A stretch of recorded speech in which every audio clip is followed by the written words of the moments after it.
I'll just pass it over. They'll be like, enough of Naomi, let's hear somebody else. Right. Well, I think we should probably make a start. And if anyone else arrives, I will try and let them in as we go along. So welcome, Naomi Snieckus. It is amazing to actually have you here with us. And there is so much to talk about what you've done, what you're doing. I cannot believe that anybody could do as much as you do, Naomi. It's incredible.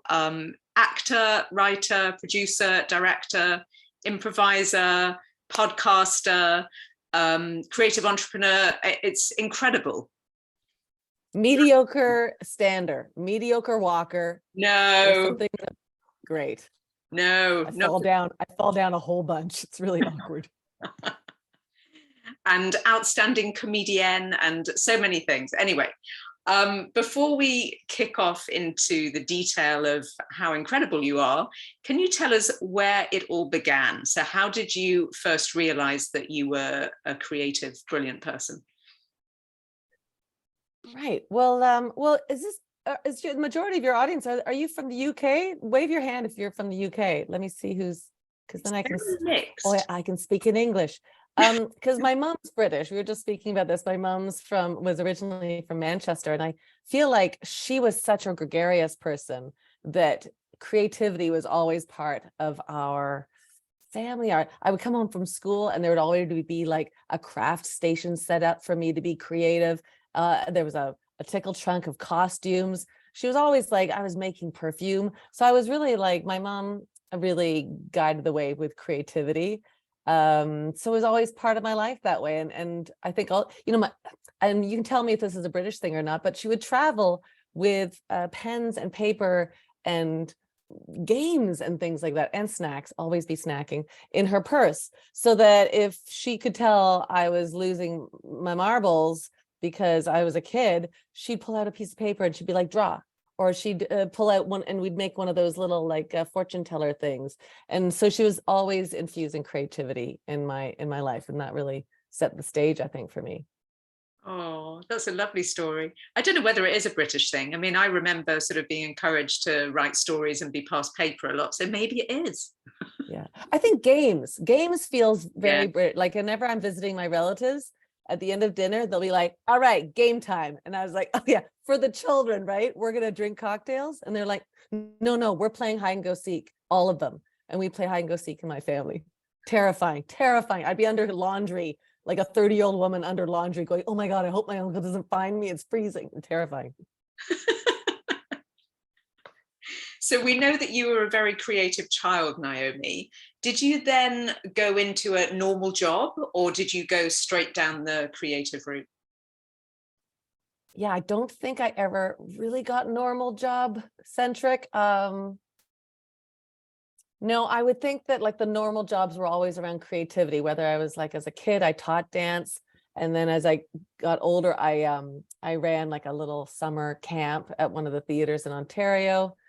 And then I think the normalest of jobs I had, I mean, I tempt to make some money. That would probably, I was such a bad temp. I would set the printer to bananas mode. And when like that picture of the paper just coming out and not being able to stop it. And at night I would like stuff the paper in my bag and pretend I hadn't made any mistakes. So I think I was destined for a life on stage because I couldn't hack it in the office. Just out of interest, have you ever done a sketch or anything about that time? Yeah, I mean, I think I play whirly characters pretty well. And I think that if you ever put me in a position where I'm supposed to be doing things like, I don't know, rigidly, that probably makes me a bit whirly. Liesl and Anita can verify. They'll be like, yeah, we've seen it. See what I mean? Well, moving on to one of your very significant periods in your life, I know that you are an alumna of the improv powerhouse, Second City Toronto. And I know that you've written for them and you've also performed in hit shows. Can you tell us about that time and how that came about and and what you sort of achieved through that. Yeah, I would say, I mean, I grew up watching SCTV, and for folks that don't know what SCTV was, it was a TV show that was based out of Second City, and it starred folks like Catherine O'Hara and Martin Short and John Candy, Eugene Levy, all my heroes anyway. And so we grew up, that was one of the shows we watched as a family. And so I knew Second City was in my, I don't know, in my zeitgeist. I needed to infuse it somehow. And at one point I was living in Vancouver, and I thought, you know, I better make sure I audition for that theater company, Second City, before I turn 80 and have regrets. So I went to Toronto, and they wouldn't see me. They wouldn't see me for the auditions. I didn't have a resume that was, I don't know, they didn't think it was worthy of an audition. So I crashed them. I waited all day until the end of the day, and I just crashed the auditions. And I mean, long story short, they gave me a position in the touring company. And I have to say, like, when I walked into that theater, when I got my job, I was like, I don't need to do anything else. This is exactly where I need to be in the world of funny, in the world of comedy. And Second City, you know, Second City, they, again, for people that don't know, a lot of it is improv, but we write sketches based on improv. So we'll improvise a sketch over and over again until the form is pretty clear. And then they'll record it and transcribe from the improv. So it really taught me to write on my feet. It taught me to create. It taught me to challenge my point of view, because Second City is a political and social satire oriented sketch writing place. It taught me to play well with others, because, you know, you're in these casts that inevitably there are mixed personalities, and 6 people on stage trying to get on stage. We're competitive. We like what we're doing so much that we put our elbows up. Gosh, it taught me so much. So much about, I mean, I met my husband there too. So it taught me all about love. Oh. Yeah, yes. Yeah, Randall, I can hear the awe from here. It's like muted. So that style of improv that you mentioned, when I was reading about it, it said that it was based on Viola Spolin's style of improv. Was that her style then? Is that where it came from? Yeah, so they originally, so I would say 60 years ago, they started in Chicago. I think Toronto's only 50 years old. Yeah. And they started because one of the students, his mother was Viola Spolin, and so he took aspects of what she was teaching, and that was all in the world of yes and, that was all in the world of play. That was all in the world of listening and reacting. So yeah, a lot of it's based on that. And Viola Spolin taught a lot of kids, so it was kind of an interesting place to start because it is kid oriented. But if you think about what we're doing, it should be playful, you know, whether or not you're dealing with heavy material or not. If you keep your brain fluid or playful, then you're going to get ideas, I think, easier. Yeah. And I guess also it must be that, you know, rather than, because I guess a lot of creatives, you know, tend to just sort of sit on their own and think, oh, I'm going to think up this wonderful idea. But so often it is when you are talking to others or collaborating with other creatives, that's when the really exciting stuff can happen, isn't it? Yeah, and the tough stuff, like, I mean, you know, with you know, I'm speaking with Anita and Liesl here, so I'm very acutely aware of like our collaboration and as team members, like it's challenging, right? Because we all care so much. Yeah. And we're also deeply, desperately insecure about all our ideas. So you present these ideas knowing that we're insecure, but knowing that you want to collaborate. I mean, it's why I didn't do stand-up. I'm not interested in being on stage by myself. I'm interested in looking at a scene partner in the eyes and saying, like, what are we going to create together? That's exciting to me on and off stage. I love the collaboration and community building is like definitely one of my deepest core beliefs, I believe. That's incredible. And when I was reading around things, you know, there's obviously a lot of press around what you've done as well. And I know one of the quotes was calling you one of Canada's most gifted improv comics. Good thing you didn't read the quote that said her voice makes me want to punch myself in the face. That was another review, so that was probably better to file. You can't please everybody, and I guess that's comedy, you know, isn't it? Not everybody. You think if you can affect one person, that's all it takes. You know you're doing something good if you upset somebody. So that's what I've always heard. I guess so. You know, if you're being Yeah. boring, then nobody's really going to say anything. Yeah. you're Yeah. doing I well. mean, it's a longer quote for sure, but that was like the crux of it. So I then understand that you went on to co-found, was it the National Theatre of World Improv Comedy Group? Is that the? I know we wanted a short title. We wanted a short title that was easy on a website. It was originally, we called ourselves, this is Matt, my husband. So Matt Barham, who I met at Second City, we left Second City. And we're like, we got to start something. We got to make our own show if we want to perform, is what we have to do. Yeah. And so one of our colleagues, Ron Peterson, who's entirely, oh my God, such a gifted genius from the world of Mad TV and then many productions since then. We were like, let's create something. So we actually called ourselves the National Theatre of Canada. And then we got a cease and desist letter because it was really taken. But then you went to the website. This was ages ago. This is like 15 years ago. And you went to the website, nationaltheatreofcanada.com, and it said, drag queens talk about their vaginas. And I was like, oh, that's the National Theatre of Canada. Surprising. But I think they might have been lawyers, because to get a cease and desist letter that eloquent was shocking. So we went one up and we went National Theatre of the World. And again, it was so that we could collaborate and come together and perform improv. So we did a lot of improvised plays.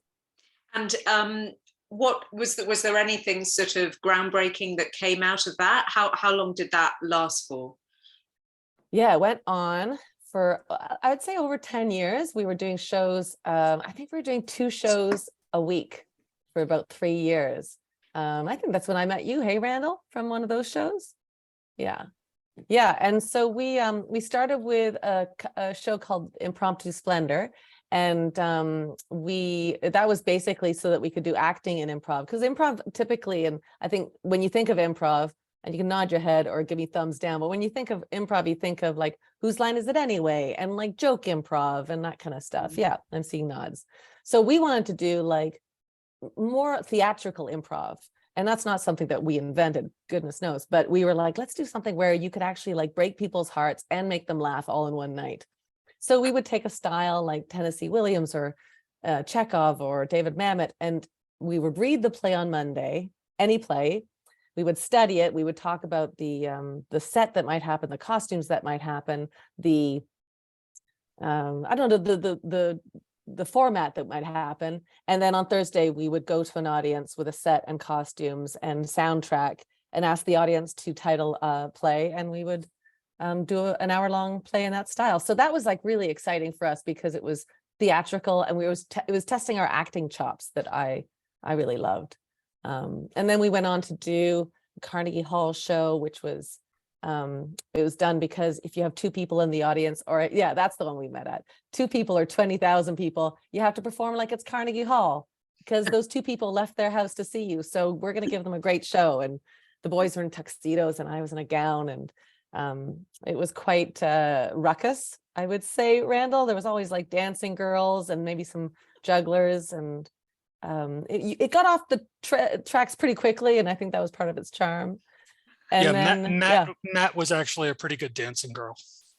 Yes, he is a good mover. You can't deny that. He's pretty good. And then we did the Scriptease project that was done where we asked playwrights to write us 2 pages of a script that was never written, and then we would read them for the first time in front of the audience, throw the script down, and then improvise the rest. So it was always very theatrical arts, and I really appreciate it. I mean, improv has so many different capacities. I love like joke improv. That's super fun. And I also love the theatricality, but. Wow. And I guess I'm assuming that it also builds your confidence as a writer, as a performer, which, you know, if you're not doing that kind of thing, then I guess it becomes quite nerve-wracking, quite difficult to kind of get yourself out there as well if you're not doing that. I would say that for anything, isn't it? Like exercising those muscles. If you go like, I'm going to run a marathon tomorrow and I haven't been training, I think that's going to be pretty true. Despina, you know what I'm talking about. You're about to run a marathon. We can't like do these things without exercising the muscles. So if I'm doing 2 shows a week, or at Second City it was 6 shows a week, you're going to get better. So it's just a matter of caring enough to go to the gym, so to speak. And Naomi, just to sort of take you on to, because you've done so much, I want to make sure that we fit in a lot of the things you've done. I know that you then wrote and co-produced a TV web series, was it? The Casting Room. So what prompted that move from the improv theatre side to something towards the, you know, the TV side of things? Yeah, I think I've always thought I'd be creating TV in some capacity. And the idea for the casting room came from Stephanie Gorin, who was a friend of mine, but also a casting director. And she was telling me stories of these horrible casting experiences. So we just started writing them down. So if anything you see on Casting Room actually has happened to her as a casting director. Wow. And she's also force. She's a force. So she'd say to me, come over and let's write this web series. And I said, it's so busy right now. Like I've got a 9 o'clock thing, a 10 o'clock thing. She was like, well, what are you doing before 9 o'clock? Come over at 7, I'll make you breakfast. And I was like, okay. So it just takes somebody that is like you need a fuel to the fire, right? And the idea of writing with room for improv is ideal for me, so that you've got some structure, but you've got some room for playfulness. Yeah. And I mean, that was obviously hugely successful, because I know you won the best web series at the Canadian Comedy Awards as well. What is it, do you think? Usually I have the awards right here, so I can just right there for you. Well, you've won so many, but I mean, they're all under the table. Bring them all up. That one in particular, Naomi, what do you think sort of stood out for that series? Do you think it was because it was based on something that was real, or just you? Maybe that was it. I mean, Jennie, it's just me. Who's kidding who? No, I think I would think it was a combo. I think it was a combo that it was real. It was based on real things. I think second, it had a bunch of funny guest stars. So we got to see these guest stars just pop up and be super funny and a little bit out of what they usually do. Yeah. So that was great. And then I think they were short and sweet. I think it was popular because it was short. But I do think that it was like a really fast-paced series. And the Casting Room, that was with your husband as well, was it? Yeah, he came in and starred in one and directed one, but it was Stephanie and I who produced them. Okay. And then Matt and I went on and we did a web series called Doing It with Brian and Darla. But we're always creating, right? You live with somebody funny and you're always writing bits. Just sometimes you don't find them funny. You're like, that's not funny. And then the next day you're like, oh, right, it is funny. So the Darla one, is that different from the improv duo show Naomi Snieckus, or is that sort of linked to that? Yeah, it's totally different. It was just an idea we had of doing like life hacks by two people that had no business doing life hacks. Yeah. So we kind of developed these characters and shot it in our home. And then Naomi Snieckus became like a duo. It was sort of out of necessity because we wanted to reimagine National Theatre of the World, and it was just Matt and I. So we ended up writing. Writing a podcast series called "Someone Stole Something," and then we did like a improv-based podcast and live show. So, and we'll still do things. I mean, I think Naomi Snieckus will exist as long as my marriage. So hopefully forever. And I know that one won an award as well, didn't it? Naomi Snieckus? Sure. Let's say it did. Let's say it won a participation award at the very least. And one of the articles that I read said you were badged as the city's most laughable couple. Yeah, laughable couple. So it's a question are they laughing at us or against us? So, and I'm okay with either as long as they're laughing. I assumed it was because you were funny, at least from the snippet that I saw. That's another angle. Jennie, that's another angle I'll take into account. Thank you. But again, these improv duos that you've been doing, they've all been really successful. again, what was it about that, do you think? Do you think it was because, you know, you bounce off one another? I mean, obviously you're both brilliant comedians, but I'm just trying to sort of tap into anything that you might be able to share with anybody else that you think, yeah, that's a secret, or that's an ingredient that makes it work. I think chemistry, you know, is, but you're not going to befriend somebody that you don't have chemistry with. So if all of you think of like who the person is that you like being around, it's probably because you have good chemistry, and probably people like being around the two of you as a duo because it's joyful. There's a nice chemistry. And so if you find that person and they happen to be also in comedy, even better. And if they happen to want to marry you, even better. So like, I think that chemistry is like the key. Have I ever been part of a duo that didn't have chemistry? Maybe it's developed into something that waned out to not having a chemistry together. But and I also think it's like hanging out together too. Like I remember we had a workshop with Mark McKinney, if you know him from Kids in the Hall, and he was talking to our Second City group, and he said, "So do you all hang out after workshops? Do you all hang out after rehearsals and shows?" And at the time, it was a fairly not a well-gelled cast. And we were like, no, we all just go home. We all just go to our separate places. And he was like, because that's really important. Like Kids in the Hall ended up hanging out with each other. So I think that's really key to solidify your own like a mini community within your duos or your companies. Yeah. I mean, I guess it's that thing again about, isn't it, connecting with people, because if you don't connect, you can't properly collaborate with them. You can't really work together. It's too full. And if you see like fundamental, but you know, Jenny, like, you know, if you meet somebody for the first time and if you have a joke quickly, you're like, oh, we're going to be friends forever. Yeah, exactly. But if they don't laugh at the things you're laughing at, or if they're like, do you know what show I think is funny? Handmaid's Tale, and you're like, you find that I don't know if we understand each other. That's really how you feel. You know the comedy Handmaid's Tale?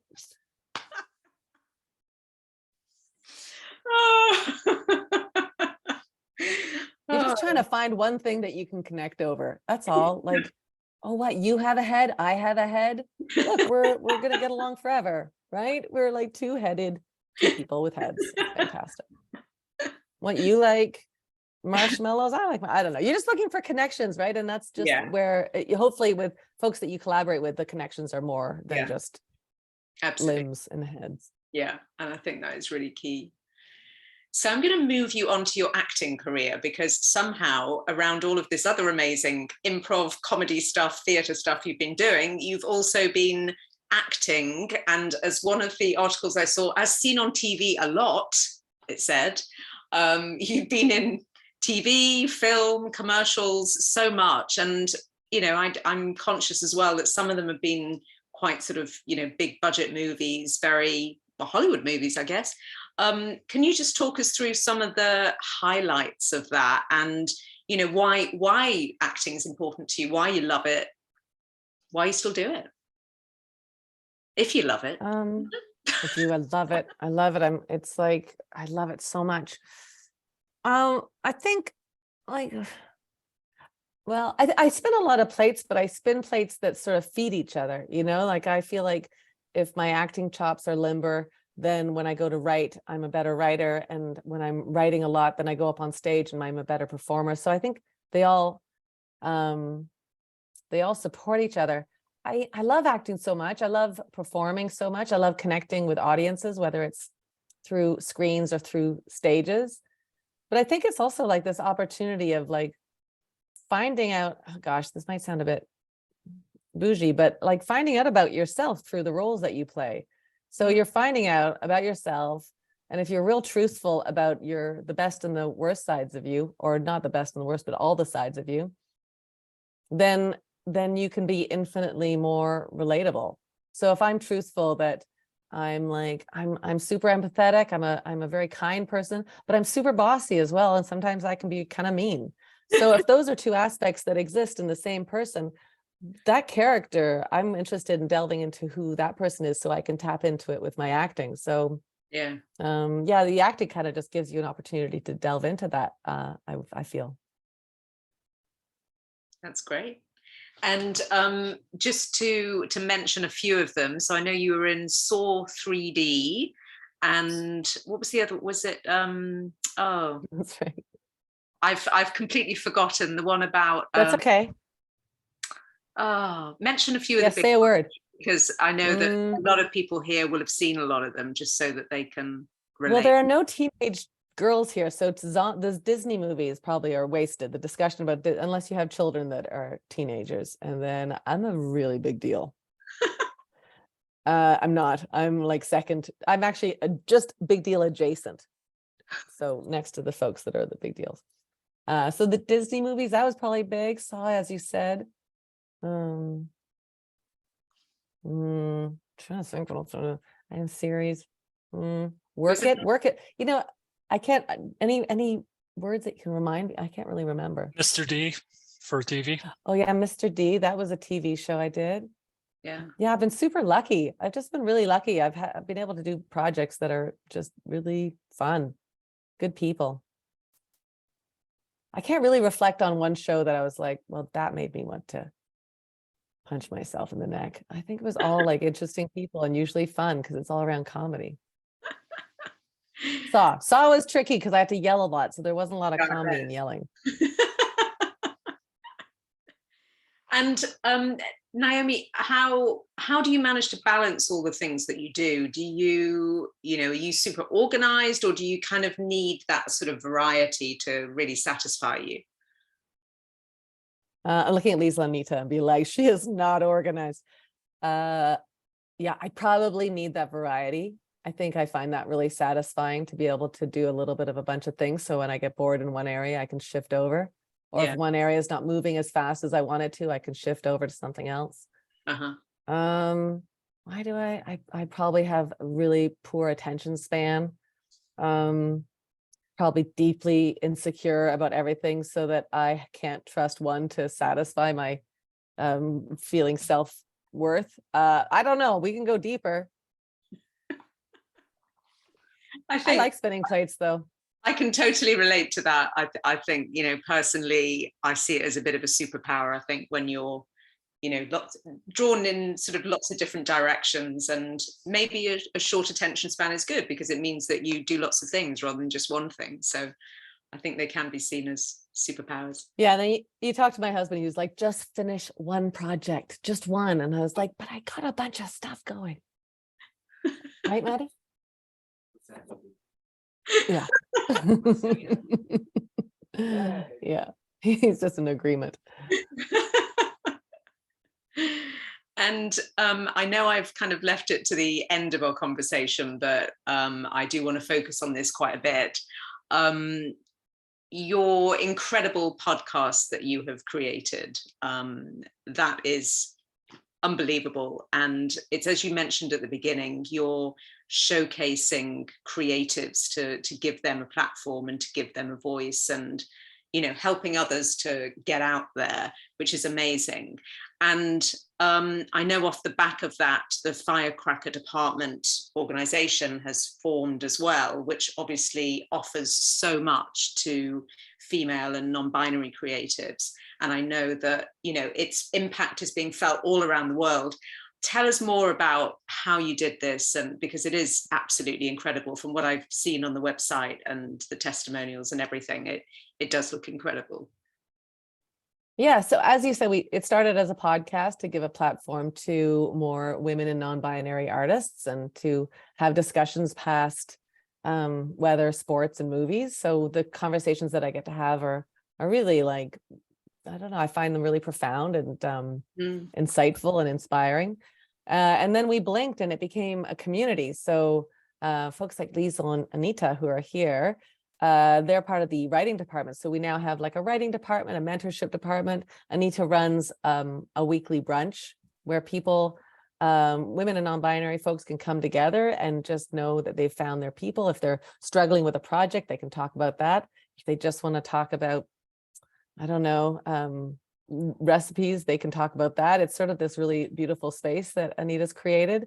And Liesl is developing like a writing department that encourages, supports, and advances. Like, this is the thing I really love about what Liesl's doing, is that there's a level of like inspiration that we get from classes and courses, but Liesel's like really putting her money where her mouth is, and actually taking people through the process of writing, and then being part of consultations if they need further support to get their projects off the ground. So that's really important to me too, is to see like creative action happen, that we're not just sort of spinning wheels and not getting drafts written. Yeah, Liesel, Anita, anything to add to that? I have to say, like, it was started by me, but it sure isn't my project now. It's a little engine that could. So what do you think, Liesel? Liesel's in Vancouver.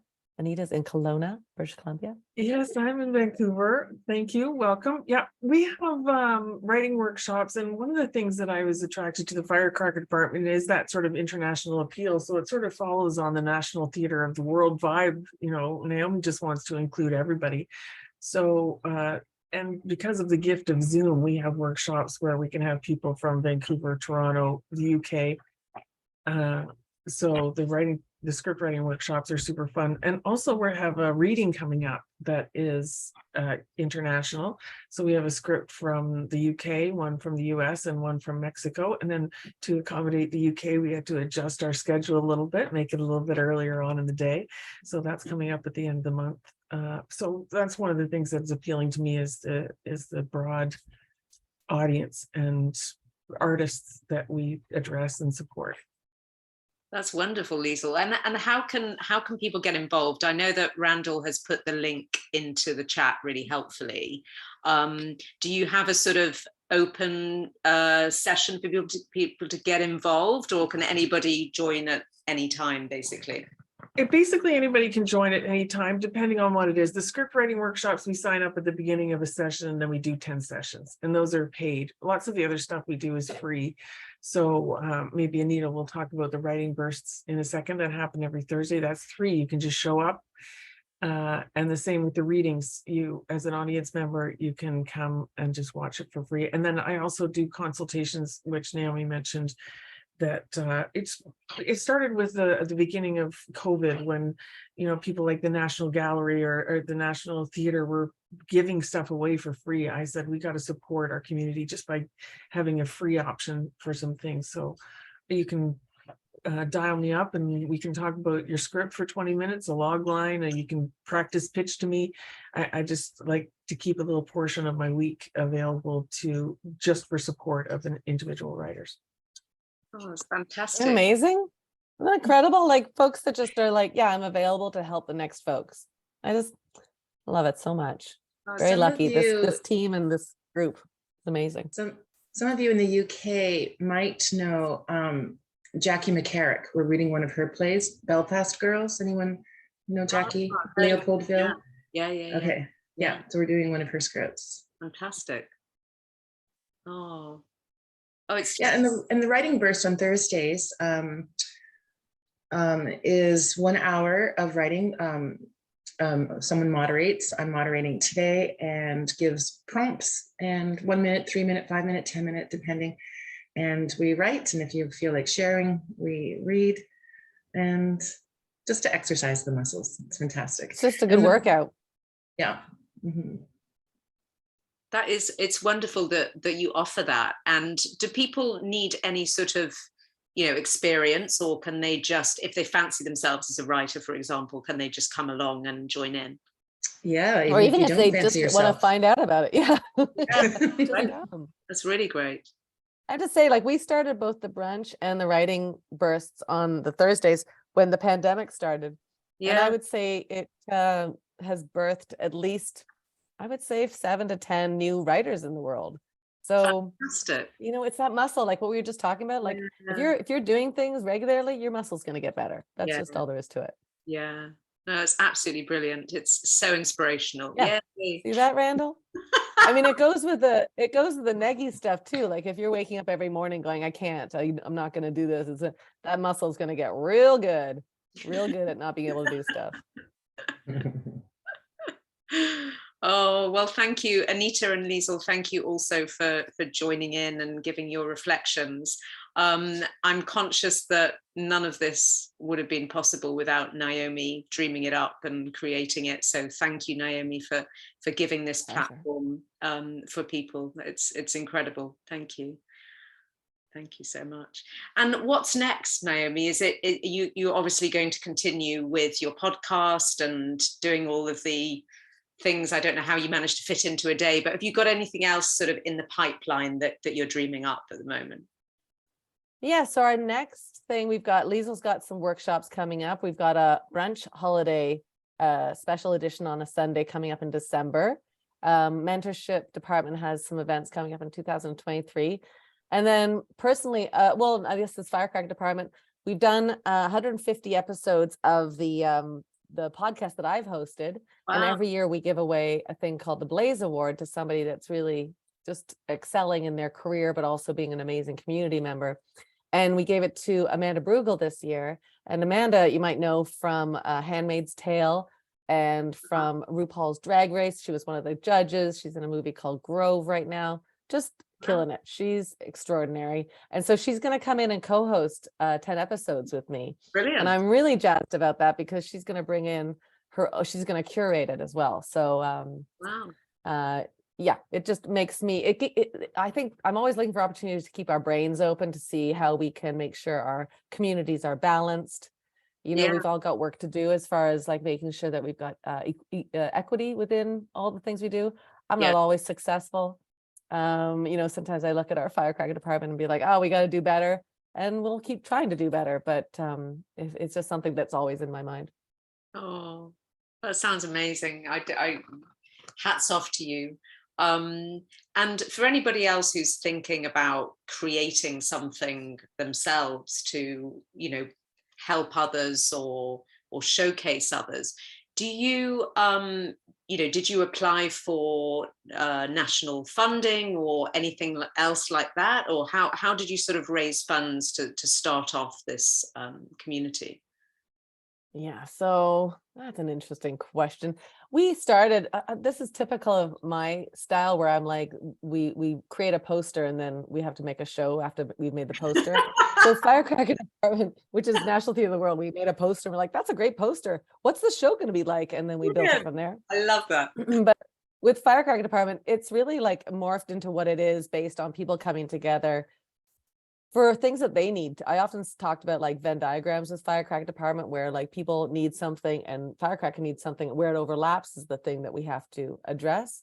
So we are a volunteer organization right now. We're shifting right now into getting funding and things like that. But it's what happens when you get a bunch of artists together, because money isn't our priority. Nobody in the group is ever going to wait for money to make them have the opportunity to create. Creativity is just going to lead the way. So it's definitely a priority of mine. It's just has to happen with the team. Oh, well, that's really inspirational in itself. Naomi, yeah, like I said, I'm amazed at everything you're doing, and thank you so much. I'm going to open up the floor so that people can ask you questions, and I think Randall has his hand up. Of course, Randall Willis. Oh my God. Uh-oh, look out, here it comes. So great. Okay, I've got one seriously legitimate question about community building, and just, you know, Firecracker department is oriented, as you've said, towards women and non-binary creatives, sort of giving them the support so they have a voice, so that we get the benefit of hearing those voices. How is someone not defined as woman or not defined? Okay, how do guys? How do we support? What's the best way? How can we help? Randall. I mean, what kind of jerky question is that? I'm going to spam all over social media. Yeah. No, let me just first of all say, Randall, you are easily one of the most supportive people. You've known each other like peripherally through comedy, our community in Toronto, but you're so supportive. You come out and see Matt in my show. And then when Firecracker department started, you like stepped up. You stepped up and were like, hey, my community, look at this community. Nobody asked you to do that. You just did it because you're Randall. That's why you did it, because you've got that kind of heart. And I would say that's like, you know, when you're talking about allyship, right? You're talking about how white dudes can support people that aren't white dudes. I think it's opening your brain. I think it's what we all have to do. It's what I have to do for folks that are not white. And I have to make sure that I'm constantly aware of balancing. It's a constant balance. So when I read a script and it's super white, I write to the director, I write to the producer, I go, hey, have you thought about this? When somebody asks me for names and reference names for, actors, I make sure that there's at least equal amounts people from the BIPOC community as there is from the white community, male to female. That's my job. That's what I feel like I can do. There's a lot I can't do.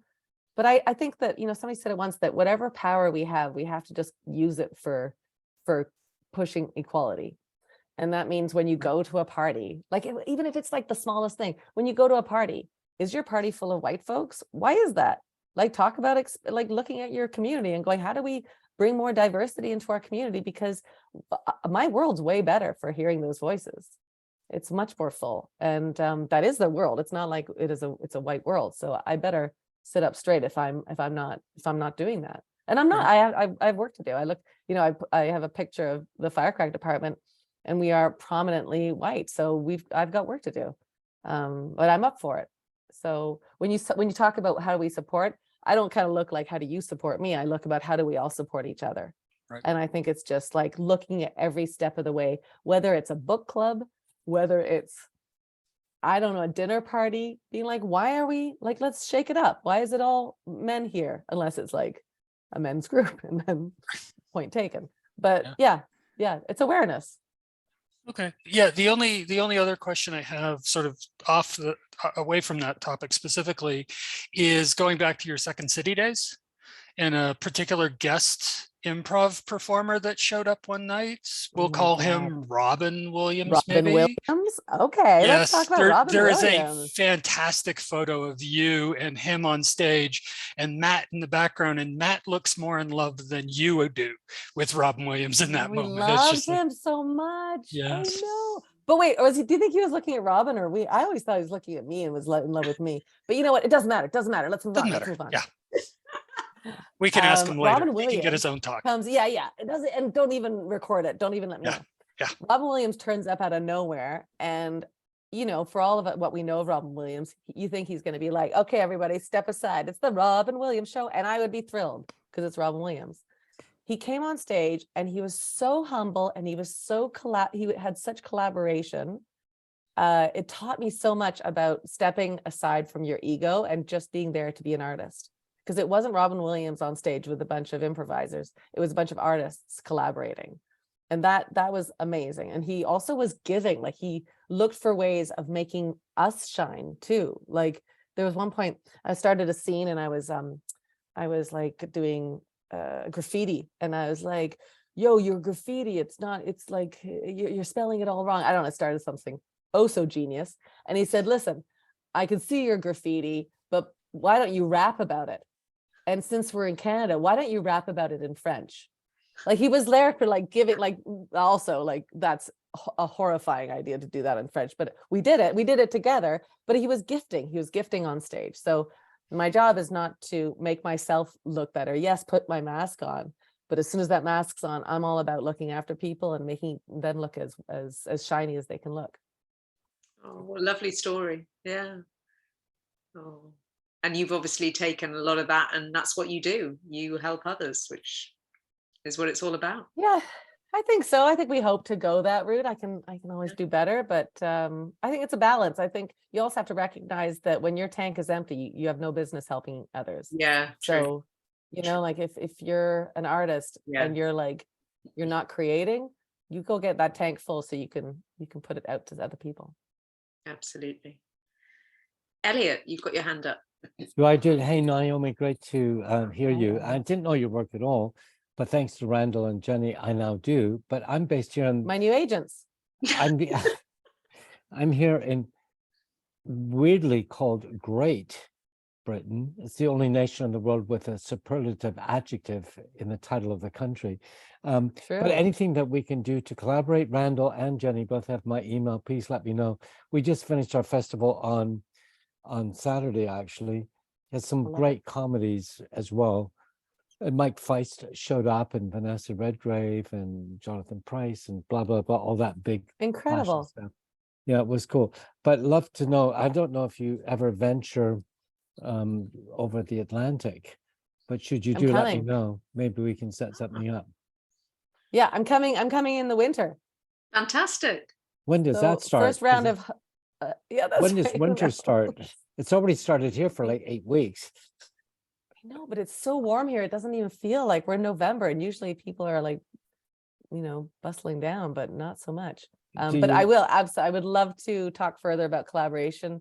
Like Firecracker Department, we're always looking for partnerships and ways of, like, as Liesl said, like, we don't want to be a Canadian Toronto centric company. We want to make sure that we're expanding. So I'd love to You talk come to you to about London, or you go further afield, like France? That's where I would go. I'd make those relatives come to me in London. Okay, well, yeah, lots of coffee where I come from, in this right in the center at Trafalgar Square, Charing Cross. So if you're in town, please Come let me know. on. I would love that. I would love it. I haven't been to England for so long. I went to school in Guildford for a summer once, and yeah. Oh, that's where I need to be for the sun. Goodness. Yeah, so I haven't been for so long. So And you're yeah, from I'd love to come back. Kitchener? Did you say Kitchener? Easy does it. Yes. Wait, that's not an attack. You're just saying it out loud. Yeah, from Kitchener Waterloo. Preston, Cambridge, Guelph, which part of Kitchener? All those things. Kitchener Waterloo is a sister city. It's its own city. But it's in that same pocket of places. You're right. Oh my God. I went to high school in Kitchener. Anyway. What Hey, high anyway. school? Don't say don't say Kitchener Collegiate.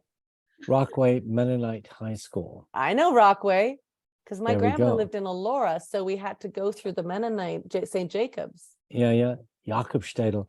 My sister lives in Elora. Anyway, we'll stop doing private chat. We'll do that over coffee in London, we'll do England. that separately. I would love it. Cool. Oh my gosh. Thank you, Elliot. Does anybody else have any other questions for Naomi? Are folks here mostly writers? Put up your hand if you're a writer. Combination. Yeah. Of Everybody's writers, writers. filmmakers. And Lisa's not sure. It's sort of not quite. I'm a long form improviser and a bit of a writer. Oh, right on. Through necessity. Are you in London, producing Lisa? myself. Sorry. Are you in London? I'm in Brighton at the minute for a year, but I was in London for the last 10 years, and I was in New York, and I trained at UCB before that. Oh, right on. And we do, I'm on a couple of teams, long form teams, but one of them is a narrative team as well, where we ghostwrite the audience's story, basically, which is quite beautiful. Fun. Oh my gosh, we have to keep in touch. I want to come and improvise with you. Oh, you should. We have a guest night with Hoopla's, one of the main schools in the UK. I may have not heard of it. It's not got this. Interestingly, improv doesn't lead to comedic screen career in the UK. Stand-up might. Improv doesn't have the same sort of I see that shininess around it like it does in Canada or the US, which is a shame. You often have to explain it, and you often have to say whose lines it anyway, which is quite an old reference now, I guess. But yeah, so do a bit and produce comedy stuff as well, and yeah, just keeping creative and fun. And I just came across your call, and I thought, oh yeah, I'll jump on. You might have some nice little tips and some nuggets. So hello everyone. Well, you're a writer. You just write on your feet. You don't write at a computer. Yeah, unless I have to, and then I do. And then begrudgingly, okay, fine. But it is fun. With you. Yeah. I bet we have tons of friends in common with the UK improv scene. Probably, yeah, because I'm friends. I know a lot, like the Maydays and a bunch of schools. Nursery school, is that the nursery school improv? Nursery, yeah. We used to go. Not nursery school, I guess it's just nursery. But we used to go and do a 50-hour improv marathon, SOPA. Oh yeah, that they do. There was a marathon quite recently with Hoopla as well. It's quite intense. Yeah. Well, great. Let's keep in touch. Yeah, let's. Thanks for coming on, Lisa. Any last questions at all? I think I saw a hand pop up, but it went down. Oh, looks like Luke is asking a question. Oh, Luke. Oh, Luke. Is it Luke first? Hi, yeah, I'm not sure if you can hear me. My internet connection's a bit funny, but I just wanted to know, as someone who's a writer, kind of director, actor, how do you feel like directing or acting informs directing, or vice versa? How does as a director, how does my directing inform acting? Yeah, and how, like, vice versa, like, how does your acting inform you directing? Like, does it like improve it, or like, yeah?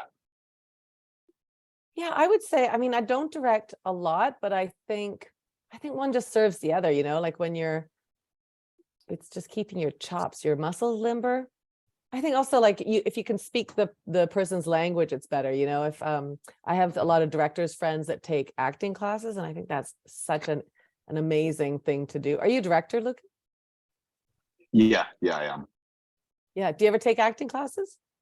I haven't taken acting classes. I used to do theatre in high school, but that's about it. I'm kind of contemplating whether or not to, if it would be beneficial. Yeah, I mean, I think it would. Just like I think directors or actors should take directing classes. I think just being able to see what the other person's like priorities are and how they approach scripts, I think it's really good. So yeah, I think just as much as we know about each other, I think it's super helpful. I have some, as I said, my director's friend taking acting classes, and I love it because then they speak a different language on set. They're not just speaking in this language. One of these, one of those, hit the mark. It's more like, let's talk about you as an actor, which I think is extraordinary. Brilliant. Thank you very much. Thanks. Nice to hear you. And I have another question from Randall. Well, yeah, more of a comment, although I guess there's a question at the end of it if I raise my voice. Just the idea of sort of riffing off of what you were just talking about, you and Luke, is the idea, like, I'm a huge advocate for writers, creative writers, taking improv classes. Because I found, when I was young, and it happened, don't mock me, but when I was young, what did I know about people in life, right? I was involved in my own little universe, right? That was insane to me, but one of them was to be able to occupy other characters really quickly. And so, could you say, like, what are your thoughts on that? See, I knew there was a question in there. Offer it. I would say, I mean, if you're talking about writers taking improv classes, is that what I think that's great, because isn't like, as our writers, you're going to have to speak in many voices, and the more limber your muscles are to speak in those voices, I think the better. I also think it's your community, right? So if you work, and writers, they live such an isolated life, but if you live with like going out into the world and meeting other artists, it can't help but infuse you. It's people that like wait by the phone for their agents to call and don't like infuse their life with other creative artists. I don't understand that aspect. I mean, I think you need time to regroup, but I also think it's good to stretch out there. So I love it. I mean, I know you're a writer, Randall, so I love, like, whenever I see you doing other things in the world, I'm like, that's all just going to feed what you're writing. I love watching what you create.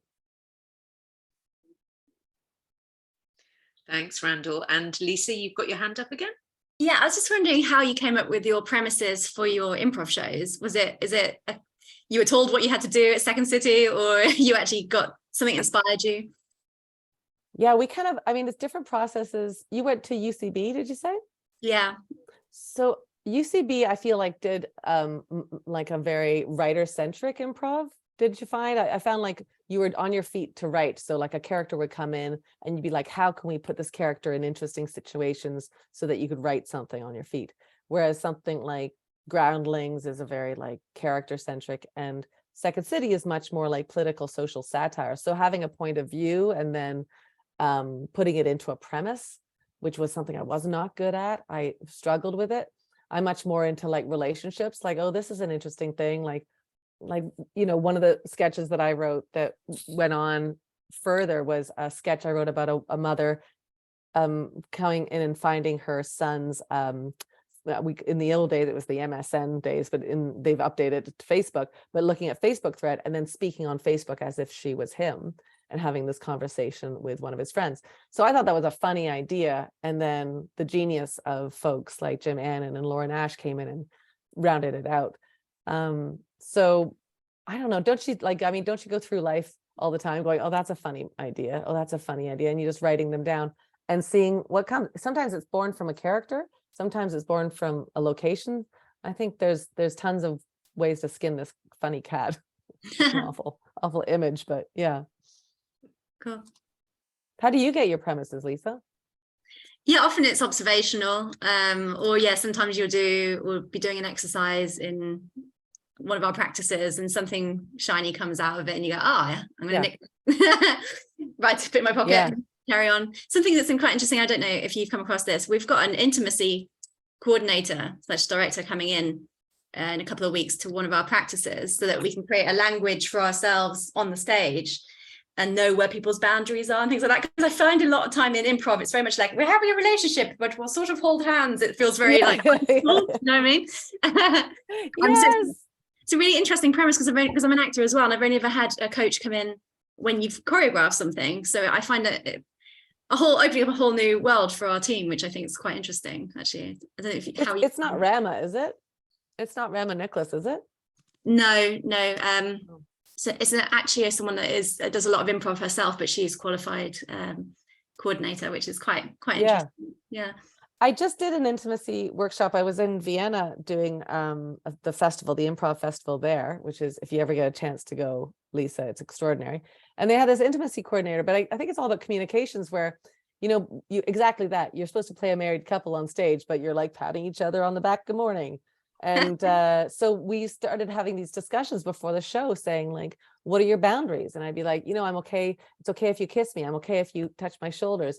I'm not okay if you are violent with me. I'm not comfortable in that, where if you're going to get physical with me, make sure you're making eye contact, like those kind of boundaries. And then you're suddenly in this playground of freedom. So you can go, like I had a talk like that with one of the scene partners, and we ended up kissing on stage. And there wasn't a moment that I thought, oh, this is weird.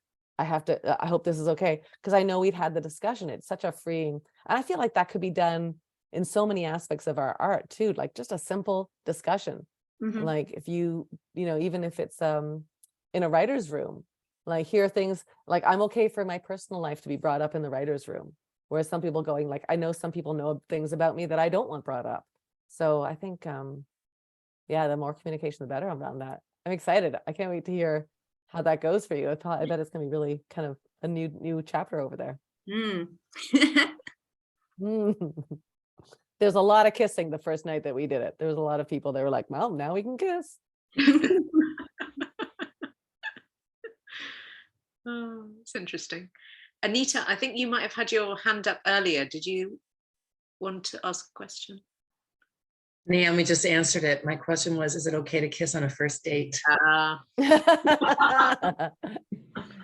Like the very first date, you just sit down and be like, hi, my name's Naomi. Here's the things that I'm going to do and I'm not going to do. And maybe update it every half hour. That's good. I've taken certain things off the table. Or under the table. That's it. Yes. I try to be polite and at least wait until Naomi's show is over before attempting a kiss. That's fair. It's funny, you don't think you have boundaries as an improviser, as an artist. You're like, I don't have boundaries, I'm free. But then suddenly something happens, you're like, oh, that was a boundary. I didn't even know I had that. So. Oh, well, we have taken up a lot of your day, Naomi. I know you're very busy. No, not enough. This has been a lovely time. And thank you once again, and also for putting in the links. I'm sure people will look into those, and hopefully we will all be seeing you on one of the Firecracker sessions very soon, I hope. Yeah, please reach out to me and keep in touch at one of my social media worlds, but I'm such a fan of expanding any community. So if you are interested in being part of Firecracker Department, reach out to us. Lots of free things and lots of ways just to hang out with your people and get motivated.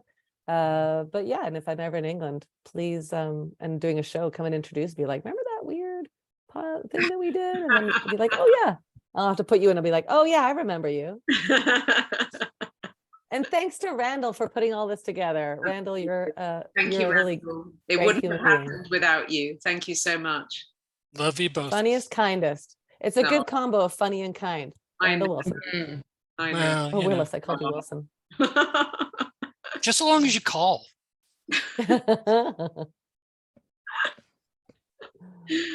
Oh, well, thank you so much again, Naomi. And if anybody wants to hang around a bit to do a bit of networking, I'll stay on for the next half hour or so.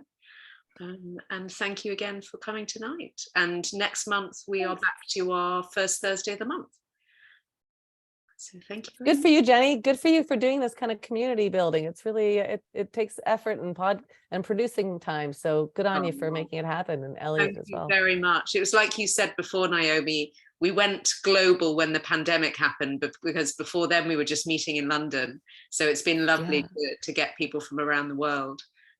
Yeah, really nice. Well, I'd love to like be able to give you a list of other folks too that could give you some new voices as well in this world. Thank you. That would be amazing. We'd love that. Pleasure. Especially on the diverse side as well, because like it's very important to me. So yeah, great. I'd love to help you. I just wanted to say that the international script reading is November, is it 25th or 6th, Lisa? Whatever that Sunday is. I think it's the 27th, Sunday, November 27th. Okay. One of those 20 numbers. And it'll be in the early evening in UK time. Thank you for doing that. Noon Pacific, 3 Eastern, 8 UK. Yeah. Oh, that's brilliant. Yeah, come and join. We'd love to. Thank you very much. I'm going to stop the recording so that people can feel free to